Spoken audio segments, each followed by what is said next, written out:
నమస్కారం పిల్లలు. చందన తిరిగి వచ్చింది. గతంలో మనం చలనం, దూరం, స్థానభ్రంశం,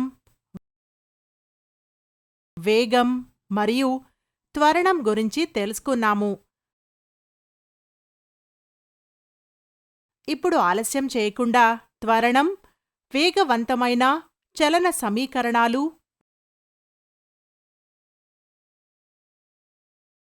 మరియు ఏకరీతి వృత్తాకార చలనంపై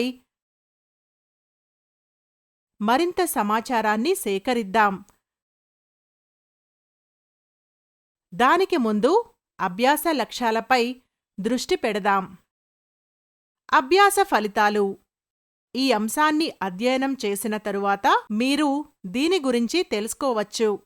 ఏకరీతి మరియు ఏకరీతి కాని త్వరణం, వేగవంతమైన చలనం యొక్క సమీకరణాలు, ఏకరీతి వృత్తాకార కదలిక. కీలక పదాలు: ఏకరీతి త్వరణం, ఏకరీతి కాని త్వరణం, ప్రారంభ వేగం, తుది వేగం, వృత్తాకార కదలిక. ఒక శరీరం సరళ రేఖలో ప్రయాణిస్తే మరియు దాని వేగం సమాన సమయాలలో సమాన పరిమాణంలో పెరిగినట్లయితే అది ఏకరీతి త్వరణాన్ని కలిగి ఉంటుంది. బంతిని పడేసినప్పుడు బంతి దాని వేగాన్ని సమాన సమయాలలో సమాన పరిమాణంలో మారుస్తుంది.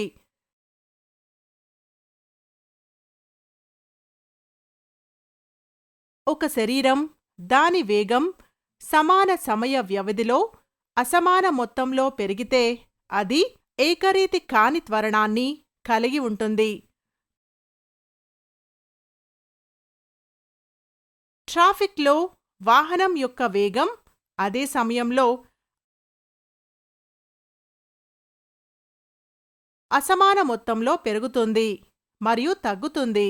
ఏకరీతి వేగవంతమైన చలనం యొక్క సమీకరణాలు. ఏకరీతిగా వేగవంతమైన చలనానికి 3 సమీకరణాలు ఉన్నాయి. చలనం యొక్క మొదటి సమీకరణం త్వరణం యొక్క అర్థం నుండి వచ్చింది. త్వరణాన్ని ఏగా తీసుకుంటే అప్పుడు a v - u/t. ఇప్పుడు ఈ సమీకరణాన్ని ఇలా వ్రాయవచ్చు. ఇప్పుడు మనం క్రాస్ గుణించినప్పుడు మనకు చలన మొదటి సమీకరణం వస్తుంది. కదలిక యొక్క రెండవ సమీకరణం ప్రారంభ మరియు చివరి వేగం మరియు దూరం యొక్క సగటు వేగం నుండి వస్తుంది.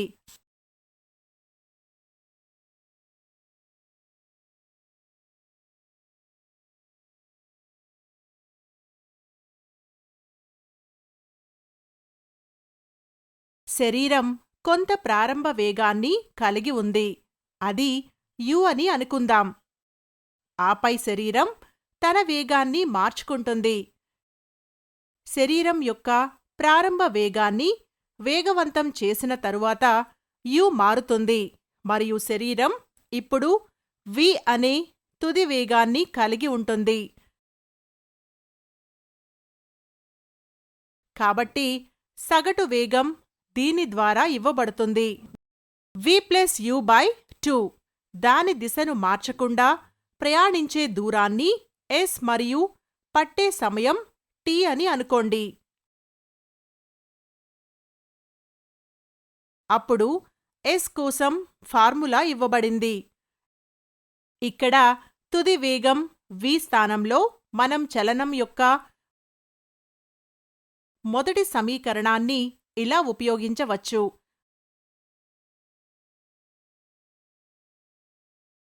S ఫార్ములాలో చలన మొదటి సమీకరణాన్ని ఉపయోగించడం ద్వారా మనకు లభిస్తుంది.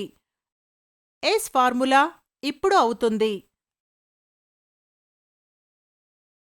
మనకు లభించే రెండు విలువలను గుణించడం.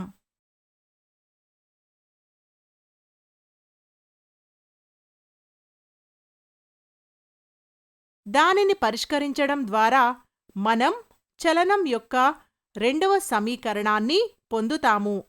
చలనం యొక్క మూడవ సమీకరణం ఎస్ మరియు త్వరణం కోసం సూత్రాన్ని ఉపయోగించడం ద్వారా వస్తుంది.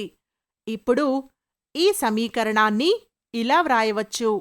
ఇప్పుడు మనం క్రాస్ గుణించినప్పుడు మనకు లభిస్తుంది. ఇప్పుడు మనం విభజించాము. ఏటీ అండ్ వి మైనస్ యు ఏ ద్వారా మనకు లభిస్తుంది. ఇప్పుడు సమీకరణంలో టీ స్థానంలో మనం వ్రాయవచ్చు. ఇప్పుడు గుణించడం కలిసి మనం ఎస్ కోసం సూత్రాన్ని పొందుతాము. ఇప్పుడు మనం మళ్ళీ క్రాస్ గుణించినప్పుడు మనకు చలనం యొక్క మూడవ సమీకరణం వస్తుంది. ఏకరీతి వృత్తాకార కదలిక. శరీరం లేదా వస్తువు ఒక వృత్తంలో కదులుతున్నప్పుడు దానిని వృత్తాకార చలనం అంటారు. మరో మాటలో చెప్పాలంటే వృత్తంలో కదలిక వృత్తాకార కదలిక. శరీరం లేదా వస్తువు వృత్తాకార మార్గంలో కదులుతున్నప్పుడు దాని కదలిక దిశ లేదా వేగం యొక్క దిశ నిరంతరం మారుతూ ఉంటుంది.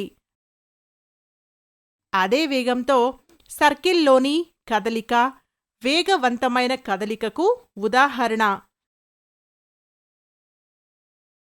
వేగం మారనప్పటికీ చలన దిశ నిరంతరం మారుతుంది. చలన దిశ నిరంతరం మారుతున్నందున వేగం మారుతూ ఉంటుంది. ఏకరీతి వృత్తాకార చలనానికి ఉదాహరణలు: స్థిరమైన వేగంతో వృత్తాకార ట్రాక్పై కదులుతున్న అథ్లెట్ లేదా సైక్లిస్ట్ ఏకరీతి వృత్తాకార కదలికను ప్రదర్శిస్తాడు.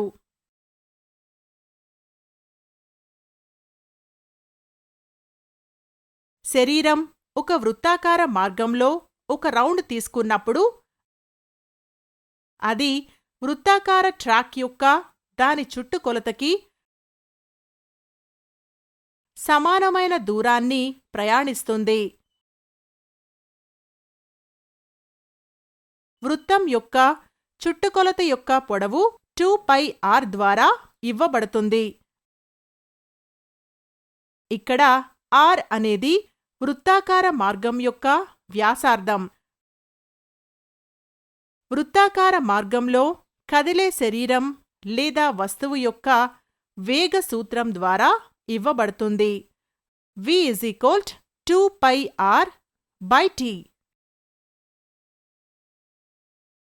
t అనేది వృత్తాకార మార్గం యొక్క ఒక రౌండును కవర్ చేయడానికి పట్టే సమయం. π = 22/7 స్థిరంగా ఉంటుంది. r అనేది వృత్తం యొక్క వ్యాసార్థం. గుర్తుంచుకోవలసిన అంశాలు: